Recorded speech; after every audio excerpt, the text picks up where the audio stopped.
Temas que sempre me despertaram muita curiosidade, como a visão remota. Podemos explorar um bocadinho estes temas? Bom, isto é assim, isto começou há bastante tempo atrás, há relatos disto nos tempos clássicos e agora é sabido que até a CIA e outras agências treinaram pessoas durante os tempos da cortina de ferro a identificar alvos que elas não sabiam quais eram, começarem a produzir informação sobre eles. Mas as pessoas chegaram ao ponto de serem capazes de localizar dados de acordo com as coordenadas GPS, portanto completamente assim. E nós temos todos maneiras de fazer isso. Isso é lindo.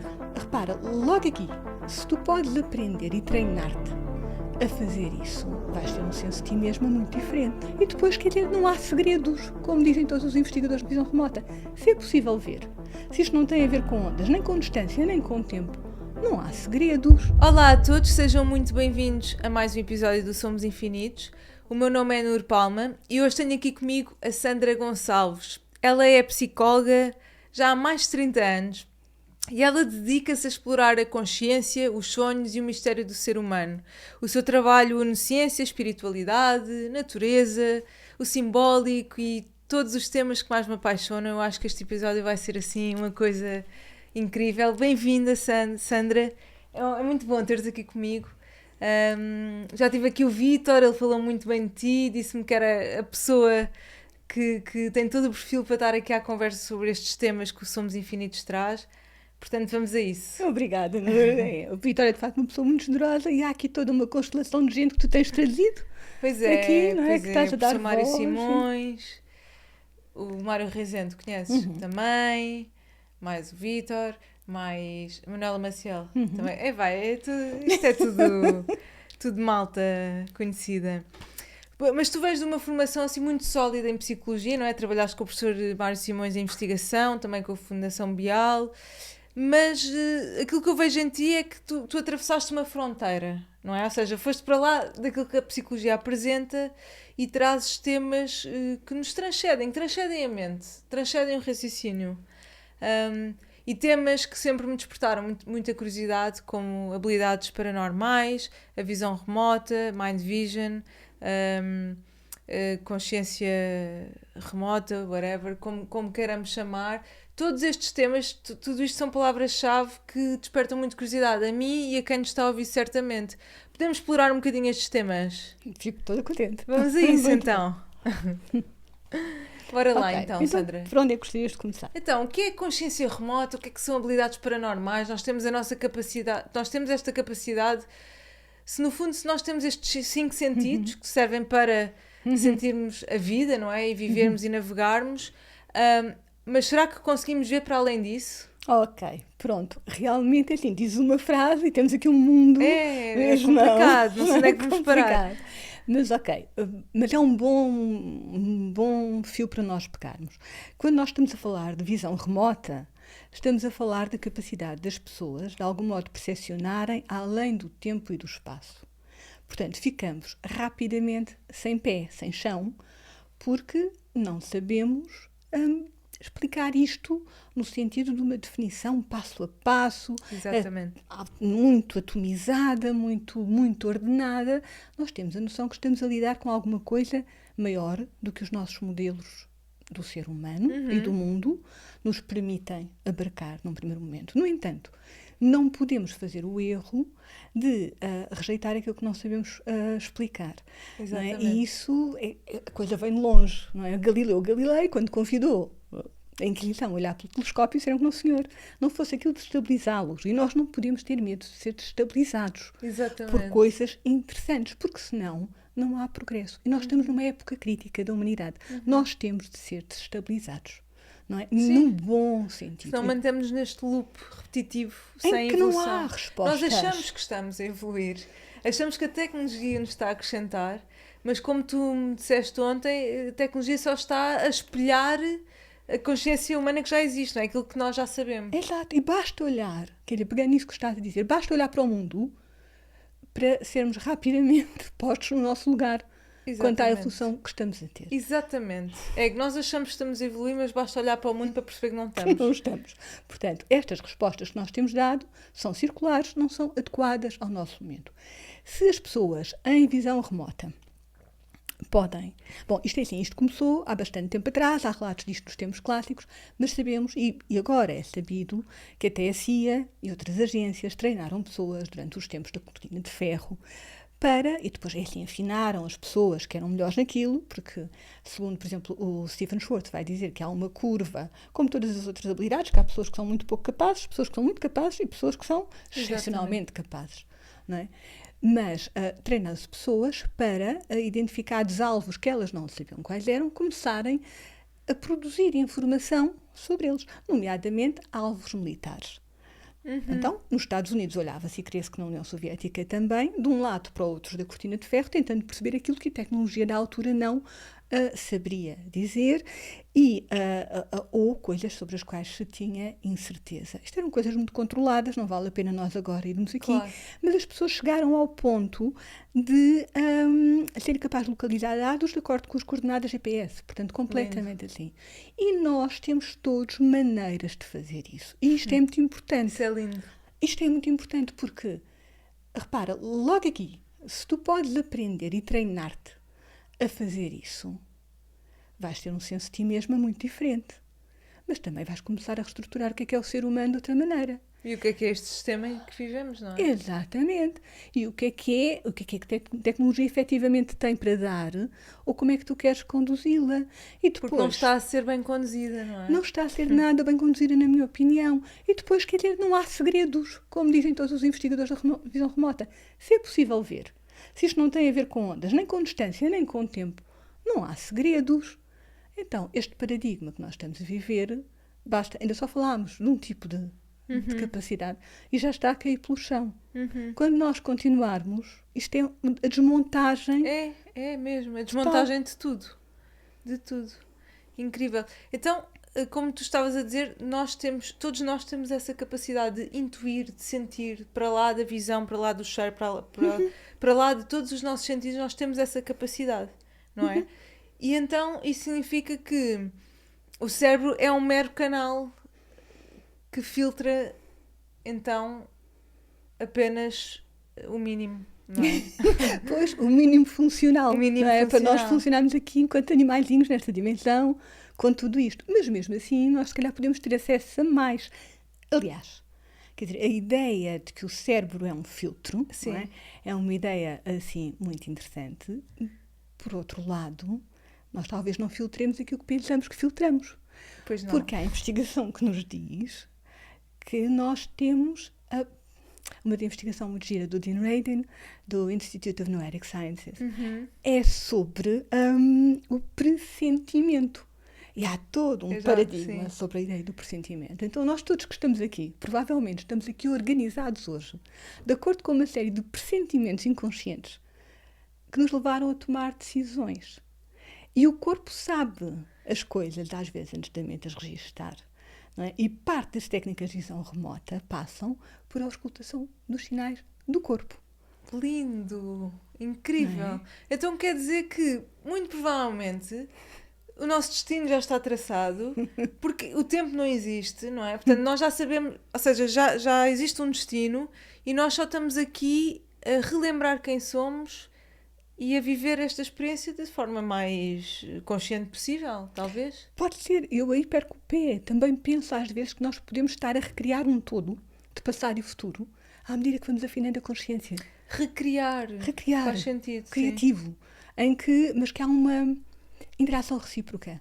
Talvez o nosso futuro altere o nosso passado o nosso futuro. Eu acho que nós não temos capacidade para compreender isto, pois não. Logicamente. Pois não. Nós estamos aqui a tentar perceber, mas eu acho que, pronto, eu acho que faz todo o sentido aquilo que estamos a dizer, mas vai para lá da mente, não é? Vai. Sandra, e o que é que podemos dizer das crianças, por exemplo? Eu vejo muitos vídeos de crianças a falarem com seres que não vemos, espíritos, aquilo que seja, e portanto vê-se claramente que há aqui uma capacidade que as crianças, talvez por não estarem tão contaminadas, por não estarem tão poluídas pela sociedade, pelo ruído, existe aqui uma conexão também ao estado mais criativo, não é? O mundo imaginário, o sonho, e portanto nós sabemos todos, que as crianças têm uma capacidade muito mais afinada para contactar com seres que nós não conseguimos ver. Qual é que é a tua opinião sobre isto? Olha, estava-me a lembrar daquela citação, que é: se não nos tornarmos crianças, não entramos no reino dos céus. Não é? Lindo. Portanto, Lindo. o que é que significa para nós voltarmos a ser criança? O Maslow, o psicólogo Maslow, às tantas, ele falava numa segunda ingenuidade, na construção de uma segunda ingenuidade naqueles sujeitos que ele estudou, que estavam muito ligados à sua autorrealização, portanto, que se iam desenvolvendo, que isso era um processo infinito. E uma das características que ele destacava era essa. E, portanto, ok, nós nascemos, parece que somos muito ingênuos, muito vulneráveis em relação ao mundo. O mundo, de certa maneira, molda-nos, também nos cria defesas, também elicita uma série de coisas, mas alguns no nosso percurso nós precisamos de ficar conscientes disso, não é? E de nos desarmadilharmos o suficiente para ganharmos uma percepção nova. E o tema de como é que nós percepcionamos, de como é que nós nos relacionamos, ao fim e ao cabo, a qualidade da atenção que nós prestamos, é algo que me interessa muito, porque está presente, de facto. Se nós quisermos ser educadores, nós temos que desenvolver isso. Se nós quisermos ser terapeutas, nós temos que desenvolver isso. Se nós quisermos ser pessoas, nós temos de desenvolver isso. E as crianças têm isso. E as crianças têm isso. Não é? E deve ser uma das coisas pelas quais nós gostamos tanto de estar com elas. Sim, sim. E talvez seja por isso, por essa atenção com o momento presente, esse encanto e essa curiosidade. Uma criança não vê a mesma árvore da mesma forma, enquanto nós é árvore, são todas iguais, não é? Esse conceito que já está em nós, não é? Essa visão, quando nós enquanto adultos já vamos com uma escola, uma programação tão grande que todas as árvores já são iguais, desde que se chamem árvore é tudo igual, não é? E o mundo está morto. Exatamente, existe esse véu já estamos viciados, não é? O nosso programa já está viciado. E, portanto, as crianças não têm isso. Será que por isso elas conseguem ver para além de nós, não é? Exatamente. Porque ninguém lhes disse, não é? Que a percepção é só aquilo. Não é? E a percepção pode ser muitas coisas. É mesmo também o ver outros seres, é mesmo o contactar, é mesmo, de facto, porque o mundo é um mundo vivo, é um mundo com alma. Eu, antes de vir aqui ter contigo, parei ali num parque e pus-me a fazer um bocadinho de tempo e sentei-me. Primeiro estava muito cansada. Às tantas fui olhando para as árvores e é engraçado, eu tenho sempre a impressão, nestas alturas, que é como se nós fôssemos pousando camadas. Nós vamos depondo qualquer coisa que está em nós. E vamos ficando um pouco mais nus, um pouco mais vulneráveis. Então o mundo pode chegar até nós. Eu sentei-me ali, primeiro só estava a ver árvores, como tu estavas a dizer. Depois reparei numa borboleta, depois sentei-me, depois às tantas percebi que estava a sentir-me bem, e que é um sentir bem que sempre me vem com o cheiro dos pinheiros. Mas eu ainda não tinha visto os pinheiros. Depois vi os pinheiros. Depois comecei a ouvir uma cigarra. Uma cigarra começou a cantar muito próxima. Eu fiquei a pensar, é uma cigarra. Aqui há cigarras. E depois há um momento de pausa em que a imaginação tomou conta e pensei, essa cigarra, como é que isto me impacta? O que é que isto faz à minha aura, ao meu campo energético? Exatamente. E porquê que ela não há de estar em relação comigo? Então porquê que o mundo não está em relação comigo? Porquê que eu tenho que o pôr no seu lugar e afastá-lo de mim? Porquê que a cigarra não pode estar a cantar e a interagir comigo também? E de repente o mundo muda de figura. Sim. Este mundo é outro mundo. É outro mundo. É outro mundo. Já não há separação, não é um mundo fragmentado, não é? Mas a verdade é que vivemos num mundo altamente fragmentado. E tu falas muito do todo, não é? E o todo é a soma de todas as partes? Pois. Ou é mais do que isso? O que é o todo? Tenho aqui a pensar. O que é o todo? Bom, para começar, acho que é muito importante, porque eu fico muito ansiosa quando tenho de falar do todo e ao mesmo tempo acho que é uma coisa muito importante. Mas ao mesmo tempo, porque acho que é radical para o momento que nós estamos a viver, que nós consigamos começar a aproximar-nos e ter curiosidade pelo todo. Mas estava a pensar mesmo nisso ontem e pensei que é engraçado. E o programa da NUR chama-se Infinito. Somos infinitos. Mas o infinito, o que é o infinito? Depois, nós, em matemática, temos a série, qualquer série infinita nunca chega ao todo. Posso fazer o conjunto dos números inteiros, 1, 2, 3, 4, 5, até ao infinito. Exatamente, nunca chega ao todo. Mas todo. nunca é o todo, está muito longe do todo. Qualquer infinito está longe do todo. É verdade. Então há um outro conceito, que é o de infinitude, se nós quisermos, que talvez nos mande para o todo. Portanto, a nossa mente, que está habituada a pensar em somar coisas, nunca vai chegar ao todo.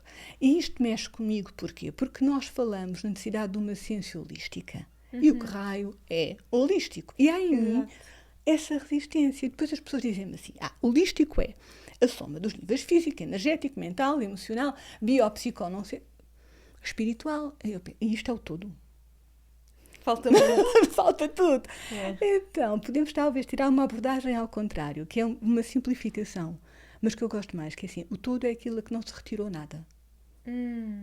Ok? Interessante. O todo é aquilo que não se retirou nada. Mas e se nós, em vez de tentarmos compreender o todo, e se nos rendermos apenas ao todo? Porque eu acho que existe essa dificuldade, não é? Nós estamos sempre em resistência enquanto seres humanos. E cada vez mais, eu acho que estamos numa sociedade neurótica já, não é? Completamente. E isto afasta-nos do todo, porque afasta-nos de nós mesmos e do todo. E se nós deixássemos tentar compreender o que é, e se nos rendêssemos? Pois, e se tivéssemos outro tipo de compreensão, porque isto que fica assim intelectualizado afasta-nos da compreensão. Porque nós passamos o dia a lidar com o todos, com todo e todos, não é? Porque os todos também são... A vida é feita de todos, uns dentro dos outros. Uma célula é um todo, é funcional, vive por ela mesma. No entanto, compõe tecidos, ou compõe órgãos. Os órgãos compõem por aí adiante, não é? Organismos, seres humanos, sociedades, famílias, sim. Por aí adiante. É tudo um fractal, não é? É tudo um fractal, não é? E nós, por exemplo, coisas de pasmo, nós temos um ímã, um magneto, que tem um polo positivo e um polo negativo. E nós diríamos, num raciocínio comum, nós temos um pau qualquer, cortamos, ficamos com 2 paus, certo? Cada um tem uma ponta direita e uma ponta esquerda. No entanto, nós partimos o magneto e cada um deles reproduz o todo. Cada um deles continua a ter um polo que atrai e um polo que repele. Portanto, há aqui uma propriedade do todo, continua na parte. Como é que é isto? Este tipo de compreensão, já não é este tipo de compreensão só lógica, requer o coração. E o coração tem sido muito mal entendido, muito maltratado. Ainda bem que chegámos ao coração. Acho que o coração é o principal campo, não é? Porque o coração, no fundo, é o órgão que... No fundo, é o órgão que amplia a inteligência, não é? É mesmo. E qual é a diferença entre viver a partir do coração ou sermos levados pelas nossas emoções e pelos nossos instintos? Há uma diferença que eu acho que viver a partir do coração muitas vezes é confundido com viver emocionalmente, não é? E penso que esse é dos mal-entendidos que nos têm sido mais prejudiciais a cada um e coletivamente. O coração eu não o entendo nada como sentimentalismo, não é? Que é uma outra área e uma outra área da nossa cultura que nos amesquinha, num certo sentido. Sim, Quando nós falávamos do coração ligado com a nobreza, com a dignidade, com as melhores capacidades do ser humano e de repente não. Parece que aquilo só tem a ver com as coisas mais piegas, lamechas no pior sentido, medíocres com aquilo que nos amarfanha. E isto é uma compreensão muito curta. É verdade, é verdade. O que é viver a partir do coração, então? Olha, o que é que pode ser viver a partir do coração? Se o coração tem a ver com o afeto, não só com o sentimentalismo, tem a ver com o afeto, tem a ver com a relação. Portanto, também há de ter a ver com estabelecer relações mais profundas, com não objetificar nem os outros, nem a natureza, nem a nós mesmos. Depois acho que o coração também é, de certo modo, falavas há bocadinho em sentidos. E há os sentidos que estão patentes, que nós conhecemos, mas há muito tempo que em muitas tradições se fala noutros sentidos, em sentidos ocultos. E até se fala, o Murphy, que tem assim, um livro clássico, que é o Futuro do Corpo, The Future of the Body, em que ele diz que nós estamos a tender para uma evolução, em que os nossos sentidos vão refinar, ampliar as nossas capacidades e que os nossos atletas são como se fosse the leading edge daquilo que nós devemos de ser. E, portanto, o coração aqui também fica entendido para mim um bocado como o órgão que percepciona e interage com a totalidade ou com as totalidades. E daí decorre talvez que a espiritualidade seja uma orientação para o todo, para a totalidade. Isso molda a cultura. Ok. Então não estamos a viver a partir do coração, de todo. Estamos muito afastados do coração, não é?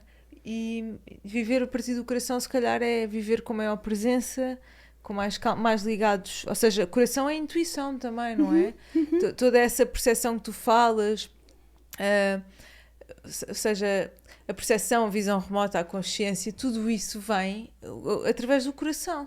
Se não estivermos a viver a partir do coração, nós não contactamos com isso, mas as crianças sim vivem a partir do coração.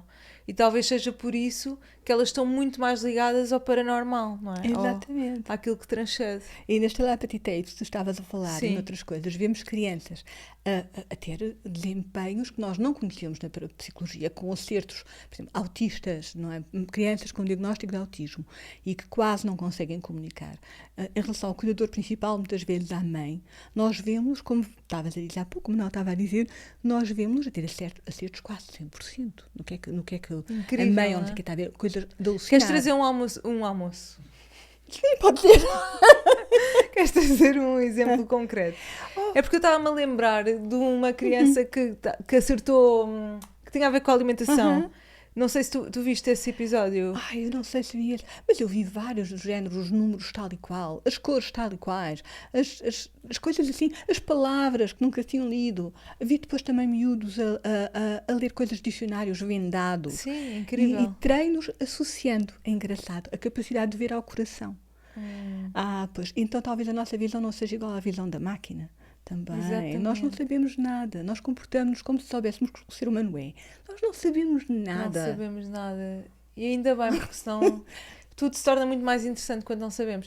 Porquê os autistas? Porquê é que tu achas que os autistas aqui nas Telepathy Tapes, e para quem não sabe, as Telepathy Tapes são um podcast que traz este tipo de experiências ou exercícios em que as crianças conseguem adivinhar de olhos vendados aquilo que está, tipo números, como a Sandra estava a dizer, aquilo que seja. Mas porquê os autistas aqui em concreto? O que é que tu achas? Olha, eu penso que, porque está um bocadinho como nós estávamos a começar a falar há pouco, uma das linhas de raciocínio é que estas capacidades são-nos naturais, no sentido em que elas também têm um valor de sobrevivência.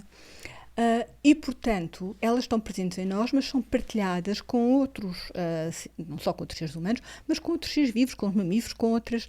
Porque se tudo for consciência, isto é partilhado. Então, da mesma maneira que as pessoas, por exemplo, têm pressentimentos que as levam, por exemplo, a não escolher ir num certo carro, ou num certo transporte público, ou num certo avião, e nem saberiam nunca de nada se isso não tivesse caído, e se não viesse das notícias. E atribuímos isto ao acaso. Há microdecisões que nós fazemos o dia todo, que têm a ver com estas coisas, mas elas estão abaixo do nosso limiar de consciência. Não é? Agora, alguém que tem de sobreviver de outras maneiras, porque não está a usar os mesmos recursos que os outros, porque por alguma razão não pode, então vai servir de tudo o que tem. E vai, se calhar, dar predominância a coisas que os outros de algum modo secundarizaram. É a forma que eu Essa questão do pressentimento é muito interessante, porque eu acredito mesmo que nós temos essa capacidade de pressentir e de prever o futuro, e se tivéssemos, assim, nós há que considerar que vivemos num mundo cheio de entretenimento, hiperestimulado, cheio de ruído e poluição, portanto a nossa capacidade de estarmos ligados ao nosso corpo e ao coração é mínima. Mas eu por acaso vou dar aqui um exemplo que dei quando estava aqui a conversar com o Vítor, que é muito interessante, que é... Há aqui um casal que tem um cão que passeavam o cão deles todos os dias, faziam o mesmo percurso. E eu reparava, eu e a Sara, que é a minha mulher que está ali, que já vais conhecer, nós reparámos todos os dias neles a passearem o cão e dizíamos, epá, que casal interessante todos os dias a fazer... Mas é assim, podíamos ver outro tipo de casal, qualquer outra pessoa, mas nunca reparámos. Mas naquele casal, todos os dias, pá, que giro, eles a passearem todos os dias no mesmo caminho, à mesma hora, com o cão, a passearem. E há um dia, que foi, pá, aí há um mês e tal, em que a Sara está a passar de moto e vê o cão deles morto e o senhor no chão a chorar. Tipo, a forma como eles tratavam aquele cão era um filho para eles. O senhor a chorar e a Sara a falar ter com ele, deu-lhe um abraço, ajudou, tirou o cão. Bem, uma cena, o cão foi atropelado. E quando a Sara chegou a casa, eu virei-me para ela e disse assim, tu já pensaste, será que nós reparámos naquele casal? É um bocado difícil pôr isto em palavras, mas pôr isto como hipótese. Será que nós reparámos naquele casal porque nós atraímos para aquilo porque de certa forma sabíamos que conseguíamos prever o que é que ia acontecer? Percebes o que eu estou a dizer?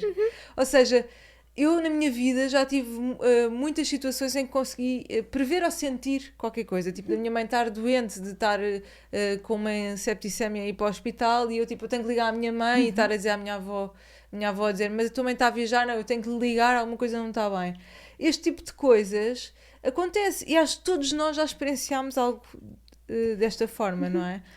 Portanto, isto para dizer o quê? Que o pressentimento, a minha questão é, isto é difícil pôr em palavras, que é até que ponto é que nós não conseguimos prever tudo, ou seja, tudo já não está altamente previsível e o nosso livre-arbítrio é mínimo.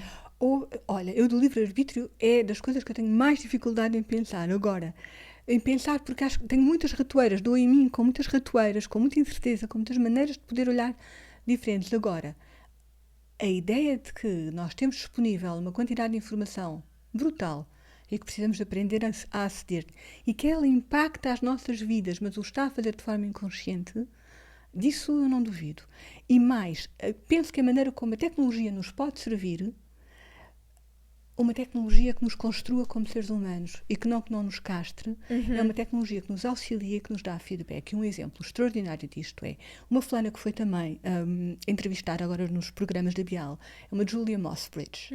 A Julia Mossbridge trabalha com o tempo e faz, entre outras coisas, desenvolveu terapia em que as pessoas se põem a falar com o seu eu futuro, com o seu eu anterior, com o seu... Ela mora cá? Não, ela mora nos Estados Unidos, mas tem coisas muito giras. Uau. Muitas giras. Estou já a perguntar que queria falar com ela. Oh, pai, mas eu acho que é um salto, não é? Sim. E uma coisa muito gira que ela tem um instituto que se chama, o nome dela é incrível porque é The Institute for Love and Time. Uau! Não é brilhante? Que incrível. Bom, ela tinha uma app que eu, como tenho um raio do Android e não um iPhone, não posso ter, porque aquilo, entretanto, era mais difícil de calibrar. Eu perguntei porque aquilo só estava disponível para iPhone. Mas era assim, ela tinha uma app baseada na consciência, está a dizer, num outro paradigma. E há mais que já se estão a fazer. E como é que aquilo fazia? Aquilo ajudava-te a fazer escolhas. E de que maneira que aquilo te ajudava a fazer escolhas boas? Partia do princípio de que, imagina, aquilo fazia calibrava individualmente para ti. Pedia-te assim, pensa numa escolha que tu tenhas tido na tua vida, que tenhas tomado, que tenha sido inequivocamente boa. Pronto, inequivocamente boa. Pá, comprei aquele carro, não deu chatices. Sabes o que é? E depois tinhas de virar a câmara para aqui, não sei o quê, para fazer uma leitura de padrões fisiológicos. E então aquilo fazia uma associação. Dizia, olha, o coração dela, quando está assim, a tensão, quando está assim, são os parâmetros fisiológicos inconscientes que ela tem quando tem uma boa escolha. Uau. E depois pedia-te, agora faz a mesma coisa para uma má escolha. E dizia, pronto, ok, isto é a linha base. Muito bem. Então agora, pensa numa questão para que tu queiras encontrar a resposta e põe 2 ou 3 soluções e deixa-me fazer-te a leitura. Eu vou ler os teus dados fisiológicos, aquilo que tu me estás a dizer, e dizer se aproxima mais da tua boa escolha ou da tua má escolha. E vou-te fazer feedback dessa informação. Portanto, tu vais poder ficar consciente daquilo que o teu corpo sabe, Incrível. mas que tu não sabes. Chamavas esta app Choice Compass. Isto é genial. Mas isto demonstra, sobretudo, o princípio de que a nossa tecnologia não tem de ser parva. Nós podemos fazer tecnologia muito gira. A tecnologia do HeartMath. Sim, eu conheço a consciência. O Sheldrake saiu-se há poucos dias com uma app simples que fez com um fulano muito giro que está aqui ao pé de nós em Barcelona, que é o Alex Gomes Marin, que é aqui um nó do sistema desta gente toda, porque é uma pessoa das novas gerações. E então eles estão a construir apps para as pessoas poderem treinar estas coisas e em vez de estarem esterilmente a discutir se isto existe ou não, vamos aprender, tornar-nos bons, fazer campeonatos. Este aqui é para treinarmos isto que nós temos o senso de ser olhados, não é? Toda a gente já se olhou para trás, está alguém a olhar para mim. Sim. Pronto, isto está investigado, o Rupert Sheldrake estudou isto muito bem. Desculpem, estudou isto muito bem. E, então, agora fez uma app para isto. Portanto, eu ponho a app, tu pões a app, ligamos os nossos telemóveis, vamos decidir quem é que é primeiro receptor, quem é que é primeiro emissor, tu olhas para mim, eu olho para ti, segundo umas instruções, e depois temos uma estatística. Afastámos-nos da média, acertámos, não acertámos, etc, etc. Agora vamos treinar-nos. E vamos melhorar. E vamos perceber que podemos aprender. Incrível. Não, mas é que a tecnologia hoje em dia reduz-nos. Claro. Torna-nos inúteis. É verdade. Nós há bocado estava a falar aqui com um rapaz que ele me estava a dizer... Há mesmo estudos que foram feitos, pessoas a escreverem uma carta, imagina, uma carta ao pai com o ChatGPT ou só usando a cognição. O nível de desenvolvimento cognitivo que tu tens, comparativamente, se não escreveres com o ChatGPT ou se escreveres, esquece, é ridículo. Tu com o ChatGPT não estimulas nada, não há estímulo mental. E é esse o nosso caminho. Não é? Nós estamos a anestesiar todas as nossas capacidades. Mas eu acho que tu dizes muito bem que é a importância de nós nos aliarmos a uma tecnologia que amplie a consciência, Claro. não é? Claro. E a consciência cardíaca, a coerência cardíaca, queres explicar um bocadinho, Sandra, o que é? Porque estás familiarizada com o conceito, que eu acho também uma tecnologia brutal. É brutal, não é? Porque, ok, assim, de forma um bocadinho. Nós sabemos que o nosso coração pode ter vários ritmos. Nós sabemos que é bom que haja variabilidade do ritmo, porque tem a ver com a nossa capacidade de nos adaptarmos à mudança. Exatamente. E, portanto, que é uma mega variável em termos de saúde e de longevidade. Ajuda-nos a fazer boas predições disso. No entanto, não chega à amplitude dessa variabilidade. Ela tem, tanto quanto eu entendo, não é a minha especialidade de modo algum, ela pode variar de forma ordenada ou desordenada.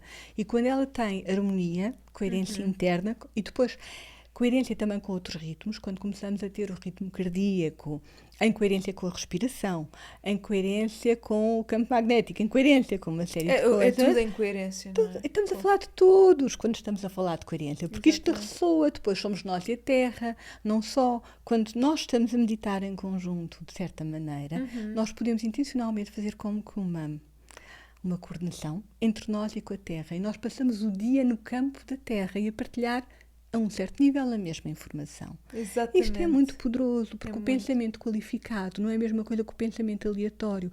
Por isso as pessoas têm de aprender, nós temos de aprender a pensar no sentido lato, não é computar, como os computadores. É pensar. Porque isso é aquilo que é determinante para onde é que nós vamos como espécie. Nós temos de aprender a pensar. E pensar não é aquilo que o ChatGPT faz. Exatamente. Pensar é imaginar. Pensar passa por relacionar-nos, passa por imaginar. Por nos envolvermos com a vida, não é? Isso, por criar, por admirar, por ter gratidão. Pensar é super complexo. A ideia de que um ChatGPT pensa é ultrajante. Aquilo não tem nada a ver connosco. E nós que andamos a comparar com a máquina, e andamos a pensar se somos mais ou menos, é uma ideia estúpida, cretina. Mas tu achas que a tecnologia já tem uma consciência própria? Eu não sei se ela tem uma consciência própria, porque isso é dizer que os nossos cérebros têm consciência própria. E a consciência é que se calhar tem um cérebro, não é? O cérebro tem uma consciência. Exatamente. Então, estas falácias que nós vemos aqui têm a ver com pessoas que acham que estão a trabalhar num paradigma muito mecanicista e muito fisicalista, em que só existe matéria. Então, a consciência talvez possa ser um epifenómeno e aparecer através da máquina. Talvez, na melhor das hipóteses, nós daqui a um tempo possamos ter algum modo de capacidade de fazer suportes que filtrem algum tipo de consciência que nos transcenda, porque se a consciência está em todo lado, talvez, não é? Mas isso também nos põe uma responsabilidade ética imensa, é verdade, que nós não temos capacidade de gerir neste momento. Sim, sem dúvida. Sandra, tu mencionaste ontem que o Bankston dizia que era mais fácil curar 100 ratos do que um, não é? E isso pode aplicar-se também a seres humanos. Será que a cura é mais poderosa quando é coletiva? Qual é que é a tua opinião sobre isto? Porque eu acho que é. Eu acho que é. Não é? Eu acho que é. E nós começamos a perceber isso, não é? Quando falamos de constelações. Exatamente. Quando falamos... Exatamente. E também estamos a falar de participação, já viram? Não estamos só aqui a olhar de fora. Quando nós damos algo de nós e nos envolvemos, como tu estás a dizer, na vida, então nós fazemos um rearranjo do todo da Gestalt. Exatamente. Mas temos de estar ligados, e temos de estar ligados a partir também do afeto, do coração, porque o coração é só todo, não é? Que é a ressonância que nos põe. Claro que o Bankston é muito engraçado, ele foi presidente da Society for Scientific Exploration, que é muito rigorosa metodologicamente. E então, a dada altura, ele estudou a cura, estudou estatisticamente a cura. Então, desenvolveu um método dele, de criação de imagens, que ele depois punha a rodar de uma certa maneira e desapegava-se do resultado e dizia ele, isto é uma forma de mobilizar a nossa mente maior, mais ou menos como ele dizia, para a minha mente pequena não estar aqui a tentar controlar os resultados. E então pôs-se a tratar ratos com umas estirpes de cancro, que eram...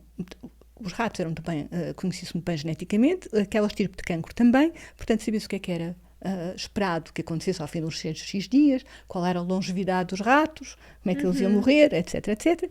Portanto, vão inocular uma série de ratos com aquilo, os ratos desenvolvem cancro, ele começa a tratá-los, os ratos pioram, mas depois começam a melhorar. Uau. Começam a melhorar e têm taxas de cura estúpidas e tudo muito bem documentado. Não é? E às tantas, numa entrevista que ele dava, ele dizia assim, é mais fácil isto da cura, e da consciência não é nada do que nós pensamos, porque há muitas anomalias, e uma das anomalias é que é mais fácil curar 100 ratos do que um.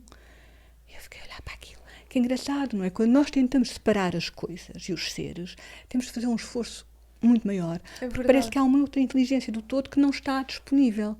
Porque os todos tendem para a cura, são auto-organizados. Quando tu tens mais elementos a tender para a cura é mais imediata, não é? Mais rápida. Exatamente. Isso é brutal. É brutal. E a esperança que isto é para a humanidade. Exato. E o que eu estava a pensar era... pronto, nós claramente não estamos no caminho certo, não é? Mas o caos gera ordem. E a ordem gera caos, não é? E até que ponto é que esta nossa loucura, não é? Que nós estamos loucos, doentes. É verdade. É verdade. O Gabor Maté fala muito bem nisto, no mito do normal. Até que ponto é que isto... Ou seja, a experiência de uma sensação desagradável gera a procura de uma experiência melhorada. O que significa que até que ponto é que esta doença e esta loucura não nos vai fazer optar, sim, pelo caminho do coração, não é? E por uma tecnologia mais consciente, menos redutível, e até que ponto é que nós não vamos estar mais colaborativos e mais próximos de nós para uma cura maior, não é? Porque, assim, eu sou muito otimista e eu acho mesmo que este caos vai gerar alguma ordem, porque já se vê esta tendência para estarmos mais interessados em temas sobre espiritualidade, mais consciência, estamos mais aware das coisas. Portanto, talvez haja esperança, não é? Eu acho que há esperança, acho que vamos pagar um preço muito alto. O Stephen Schwartz, qual é o preço? Olha, o Stephen Schwartz, que é um investidor da visão remota, que é um senhor assim, não sei o que irá tirar ele agora, o sim, tal, sim. que trabalhou primeiro com o governo e depois foi fazer as coisas por conta própria. Usou visão remota em coisas incríveis. Por exemplo, ainda não havia tecnologia que existe agora para ver no subsolo. E ele e a equipa andaram a descobrir coisas enterradas em Alexandria, no Egito, barcos naufragados, coisas extraordinárias. E aquilo, bom, enfim, é um catálogo de loucura. É a matéria que são feitos os sonhos, como Las Santas dizia. Mas uma das coisas que ele conta é que durante a Guerra Fria tinha uma filha pequena, estava muito preocupado com o que é que ia acontecer com ela. E então, a dada altura, começou a trabalhar com grupos de pessoas, a quem convidava, com uma metodologia própria, a olhar para o futuro.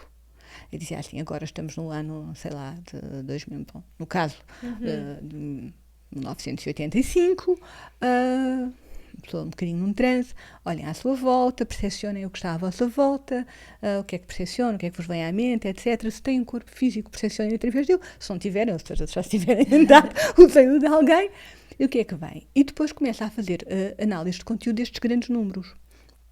E começa a apanhar coisas coerentes, que nós depois, entretanto, vamos ver, como a epidemia do HIV, que aparece como a queda do muro de Berlim, que ninguém estava a antecipar, e como outras coisas deste género, o desmantelamento da União Soviética, mais coisas a seguir, epidemia da... E às tantas, ele estuda também, ele também é bolseiro, ele é bolseiro da Biala ou do corpo consultivo, uma coisa qualquer assim do género, neste momento. E então, um dos trabalhos dele que é às tantas financiado pela Bial é o que é que as pessoas veem nas décadas de 2040, 2050, 2060. E uma das coisas que consistentemente aparece é uma grande probabilidade de entre 2040 e 2045 acontecerem eventos marcantes, coletivos, transformadores, que vão ser transformadores e dos quais a humanidade recupera das décadas de 2050 a 2060, mas que são críticos. Ele associa isto... Mas é pirar. Para onde? Ele associa isto, de facto, a colapsos ambientais, a migrações em larga escala, depois com isto, desvalorização da propriedade, colapso do Estado Social, bom, uma série de coisas. Olha, vou-me lembrar desta nossa conversa. Não, vale mesmo a pena. E nós, se fôssemos inteligentes, incluindo os nossos dirigentes, os nossos políticos, deveríamos estar a ter isto em conta, claro. Porque cada vez mais a futurologia também se está a aproximar disto. Sobretudo países, agora como os Estados Unidos e outros, que se descartaram de fazer e desresponsabilizaram de fazer adaptações necessárias para que isto seja assim, porque há países que vão prosperar. Mas esse prosperar não cai do céu aos trambolhões, vem de um trabalho que as pessoas fazem. Claro. E, portanto, nós todos, cada um e coletivamente, é melhor começarmos a orientar no sentido lato e no sentido estrito, porque a nossa probabilidade de sobrevivência e a forma como vamos sobreviver e o mundo em que os nossos descendentes vão viver tem muito a ver com o que nós fizemos agora. E, portanto, os antigos e os nativos e outra gente falavam de pensar em 7 gerações. E nós é melhor comecemos a pensar em 7 gerações, porque senão isto vai ter um custo enorme. Enorme. Uau. Bem, de facto, tocaste aqui também na futurologia e é... Bem, isto que acabaste de me dizer vou integrar e processar, entretanto. Porque faltam mais ou menos 15 anos, não é? Não, 15 não, 25. Mais. Pá, 45, 20 anos, 30, 15, 20. Bem, eu acho que vou estar cá. Pois. Mas vamos ver então. Vou-me lembrar desta conversa de certeza. Mas sim, sem dúvida, Sandra, acho que viver com esta consciência e mobilizar-nos para, enfim, para agirmos melhor e com mais consciência faz todo o sentido. Eu não queria terminar este episódio sem falar sobre os sonhos, Sandra, que é um mundo fascinante, um mundo simbólico para mim. Eu olho para a vida de uma forma muito simbólica. Os sonhos chamam a minha atenção desde muito pequenina e eu acho que os sonhos para mim são os meus maiores guias, os meus maiores mestres, vá. Tu és da mesma opinião? Achas que os sonhos são uma porta para o inconsciente e para lá disso também? Não é? O Freud dizia que eram a estrada real para o inconsciente e se calhar são a estrada real no sentido de verdadeira, mas também de real, de realeza, de facto para a consciência e para o estudo de outras coisas, não é? Da consciência no local. Sim, completamente. Sim. O que é que os sonhos nos podem dizer sobre nós? Olha, os sonhos podem nos dizer tudo, porque os sonhos também são experiências da consciência um bocadinho mais desligada do cérebro físico e desse filtro. Exatamente. Não é? Torna-se muito interessante aí. Pode ser tudo. É assim, tanto temos sonhos, de facto, que são restos diurnos, e aquilo, enfim, não vai lá muito longe, não é? Como temos sonhos em que pode acontecer tudo. Os sonhos podem ser premonitórios, os sonhos podem dar-nos indicações de cura, os sonhos podem falar-nos do nosso corpo, os sonhos podem ser uma forma também de nós ensaiarmos comportamento, porque nós... É como se fosse uma história que nós dizemos a nós. Então, e se acontecesse não sei o quê? O que é que eu fazia? O que é que eu fazia? São muitas coisas. Pode ser uma forma de nós contactarmos com pessoas que já morreram, por exemplo. Ou também, não? Sim. Já me aconteceu. Eu não sei se estava mesmo a contactar, mas eu sinto que sim. A questão é que tudo isto que tu estás a propor e que tu estás a trazer mexe profundamente com o paradigma, mas são as experiências mais importantes que as pessoas têm. Contactares com alguém que faleceu é marcante na tua vida. E a psicologia ou toma conta disto, ou então... O que não me parece que toma. Estás a perceber? É este drama. E a ciência ou toma conta das coisas que são humanas, ou passamos é vergonhoso que nós olhemos para nós mesmos e nos invalidemos. Então nós temos milhares de pessoas a dizer que isto é importante, que foi a coisa mais estruturante na vida delas, e nós temos, não, o senhor estava enganado. É uma parvoíce. A palavra consciência assusta a ciência. Porquê? A palavra parapsicologia assusta. Pois, então, mas podemos arranjar outras. Sim. Não é? Mas até essa cisão, não é?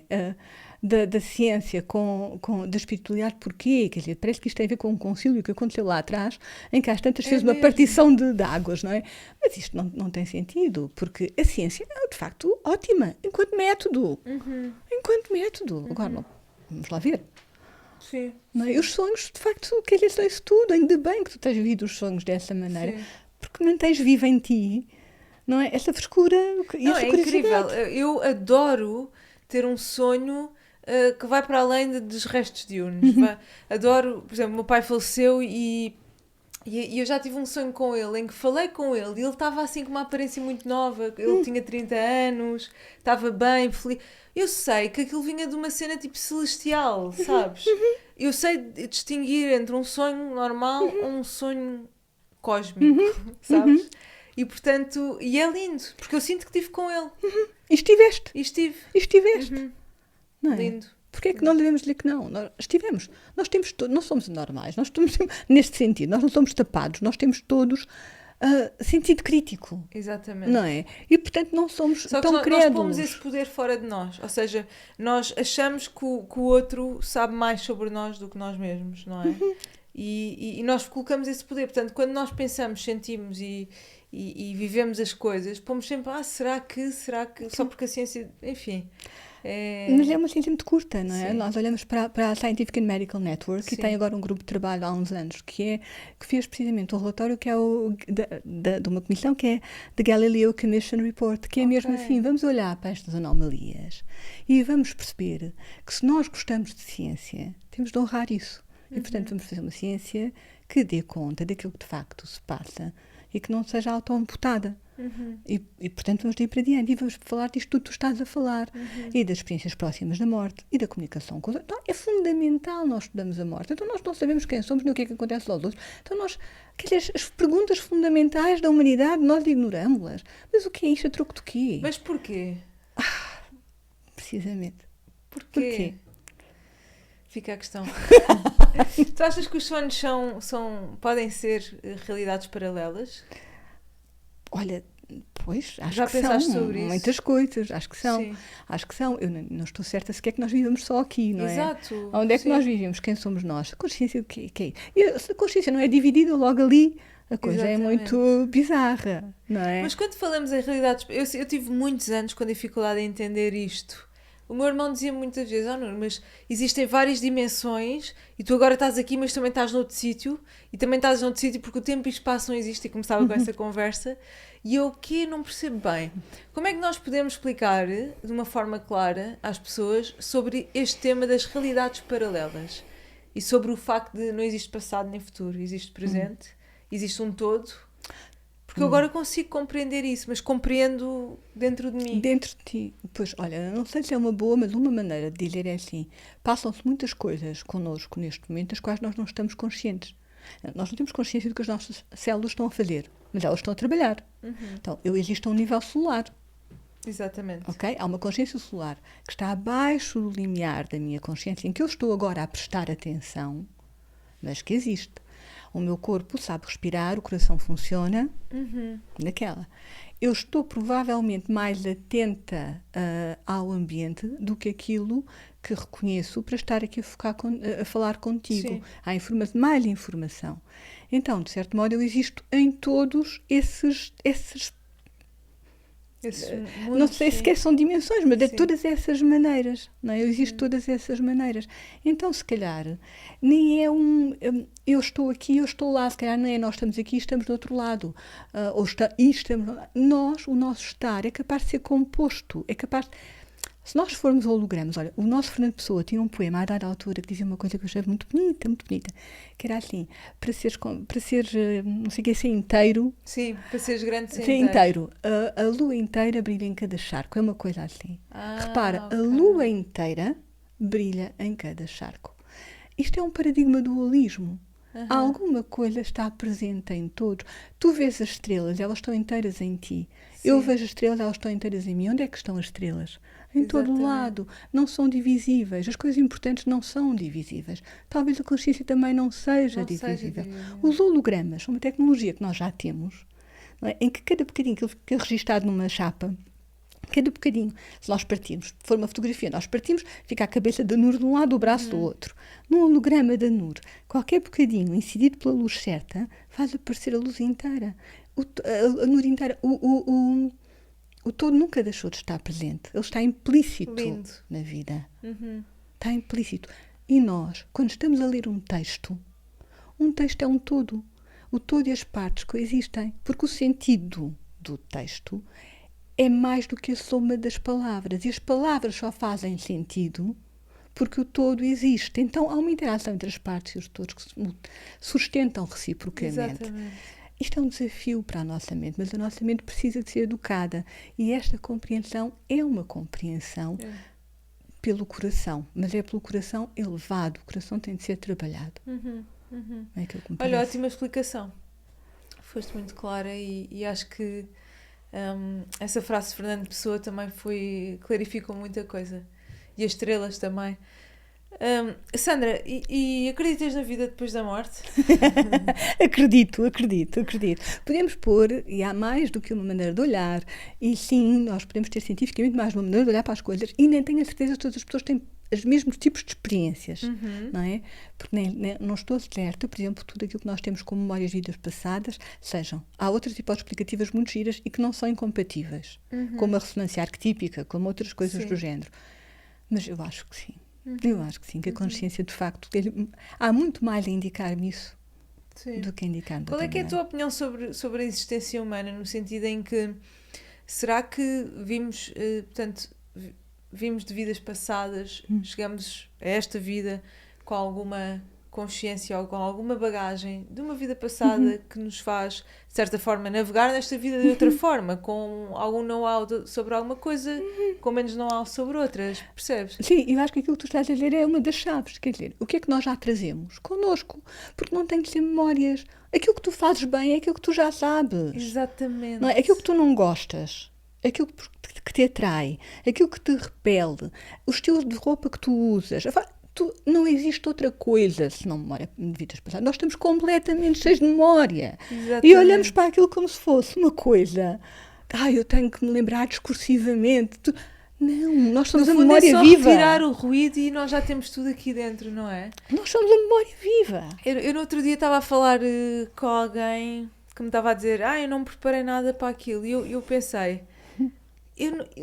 Ok, agora aquilo que vou dizer não é bem assim. Eu ia dizer... o que eu lhe disse foi, eu nunca me preparo. Mas no sentido que é, obviamente que eu preparo as entrevistas... Eu integro as entrevistas. Portanto, por exemplo, para estar aqui a falar contigo, eu mergulhei em ti antes. Eu integro as pessoas. Mas, quando eu digo eu nunca me preparo, eu tenho que estar o mais descontraída possível para deixar a informação fluir. Percebes o que eu estou a dizer? Porque quando tu pões muita atenção em resistência, bloqueias o canal. E então eu acho que é muito isso que estás a dizer. Nós já temos tudo dentro de nós. Eu acho que a dificuldade é como é que nós abrimos ou deixamos esse canal fluir. Canal, não é? E parte da coisa também é que nós nos estamos sempre a observar, quer dizer, eu penso também, ok, eu venho conversar contigo, é um lado meu que fica a pensar, tenho que lembrar disto, daquilo, daquilo, depois Exato. Não. Preparar é aquilo que nós fizemos a vida toda. Depois o resto é largar, é esquecer, porque o resto é aquilo que está integrado. E nós não temos de controlar isso. Mas também penso que isto, até um certo ponto, requer que nós nos esqueçamos de nós e que é uma coisa, um autoesquecimento, num certo sentido, é uma coisa que nós também precisamos de treinar, porque nós observamos-nos muito, queremos muito um certo desempenho, queremos sempre somos muito exigentes, muito Eu lembro-me que a primeira vez que dei uma entrevista pública estava a falar à televisão de o que era aquilo? De psicologia perinatal. Okay. E o coração batia. E a dada altura pensei, não, é assim, se tu queres falar, esquece de ti. O que é importante as pessoas entenderem? Foca-te nisto, foca-te nos outros, foca-te na mensagem. O resto esquece. É isso mesmo. Mas é em relação a tudo o resto. Se calhar em relação à política, em relação ao resto. Precisamos nos esquecer um bocadinho de nós, entrar noutro modo. Eu tenho um mantra dentro de mim que é, se eu me sinto ansiosa, antes de qualquer coisa que eu vá fazer, há um mantra que é, tens tudo dentro de ti. E normalmente eu vou ter com a Sara e digo-lhe, estou muito nervosa, e ela dá-me um abraço, isto é uma combinação nossa, dá-me um abraço e diz-me, tens tudo dentro de ti. E isto, se tu disseres isto, é verdade. É verdade. Tu já tens tudo. Desliga o ruído, desliga a poluição, tens que baixar a música para conseguires ouvir aquilo que está dentro de ti, não é? E acho que é mesmo por aí. É mesmo por aí. E, portanto, só terminando do tema das vidas passadas, o que é que eu queria... isto para te dizer que há imensos vídeos, tipo Reels no Instagram, em que tu vês, miúdos de 3, 4 anos, parecem médicos a falar, que sabem a anatomia do corpo todo, ou miúdos de 2 anos ou 3 a tocarem piano como se fossem o Beethoven, não é? E, portanto, eles claramente já trazem alguma coisa com eles. Eles e todos nós, cada um na sua área. Eles e todos nós. E um tema que me interessou muito a dada altura foi a sobredotação. E a sobredotação passou de ser um tema um bocado tabu, porque de algum modo achava-se que isto estimulava a desigualdade entre as pessoas, a menos que nós pensemos que cada um é único e que as pessoas trazem todas talentos. Sim. Mas a sobredotação, obviamente, uma forma de entender a sobredotação é nós estamos a mobilizar coisas que já trabalhámos antes. Exatamente, é mesmo isso. Nós estamos a mobilizar coisas que já trabalhámos antes. Isto é um capital humano, no sentido... que é uma expressão muito feia, mas pronto, no melhor sentido, e que nós, à conta, outra vez da nossa ignorância, estamos a deixar para trás. E estamos a deixar para trás porque a autenticidade não é assim tão valorizada na nossa sociedade. E eu acho que é o maior presente que nós podemos deixar aqui no planeta Terra, é a nossa verdadeira essência e a autenticidade. Eu costumo dizer sempre isto, que é, se tu pensares, as pessoas que mais te marcaram na vida foram as pessoas mais autênticas, foram as pessoas que eram elas mesmas. E é isso que deixa a tua marca no mundo. Só que nós achamos que temos que ser todos iguais para pertencer, mas não. Não é? É isso mesmo, Sandra. Olha, eu ficaria aqui o resto da noite a falar contigo, porque aqui nesta dimensão não há tempo, eu sei. Mas as câmaras já estão a sobreaquecer e, portanto, há aqui limites físicos. Mas olha, gostei muito de falar contigo, foi muito bom. E pronto, és sempre bem-vinda a mais episódios para mergulharmos por outros temas. Obrigada, Nur. Vamos viajar, tu e os outros todos, nesta nossa nave portuguesa. Também é uma nave portuguesa, não é? Que vai em direção ao infinito. Ao infinito. Obrigada. Obrigada.